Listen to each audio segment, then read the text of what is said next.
I went to fulfill my dreams because that's what I was going to do. And fast forward years later, here I am. I fulfilled the dreams that I thought that would make me happy. I'm living in New York City. I'm traveling to Hollywood. I'm acting in movies. I'm starring in films. I've got people doing my hair, my makeup, my wardrobe, things that, the celebrity lifestyle, all of these things that are surrounding me and everything that I thought that I wanted to do. And it meant absolutely nothing. So God explained to me how powerful media is and how much we can do. So then he moves me into faith-based films. So now everything I make is for God. Everything is to spread his word. So God's taking back Hollywood, and I'm just thankful to be on this journey. When Jesus was stripped of his clothing right before he was crucified, and how in all the movies and all the depictions we always see him wearing this little loincloth, but that in actuality he was naked. And he was stripped naked, and the reason that they made him naked was because they wanted to shame him. They wanted to embarrass him. They wanted to make him feel worthless.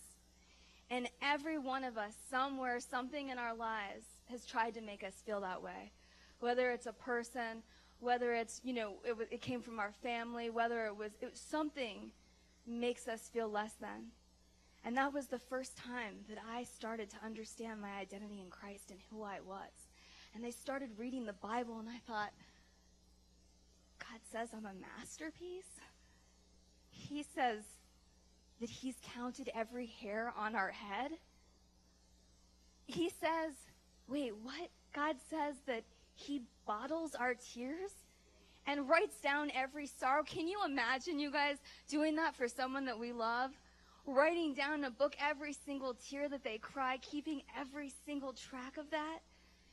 This Bible was a love story. Like, no wonder I've been kept from reading it for so long. No wonder I hadn't read it for myself. This was a love story to us. The entire Bible is about how much he loves us and adores us and how powerful we are in him. He says the life that you lived before and the sin that you entered into when you were doing things outside of marriage that you were not supposed to be doing. I created that bond and that covenant. I created that. It's supposed to be Adam and Eve. There's only one rib, okay? There wasn't 3 ribs that he took out. There was one rib. It's one husband and wife. And he forgave me for that. And I've been celibate now for going on 6 years. And not counting anymore.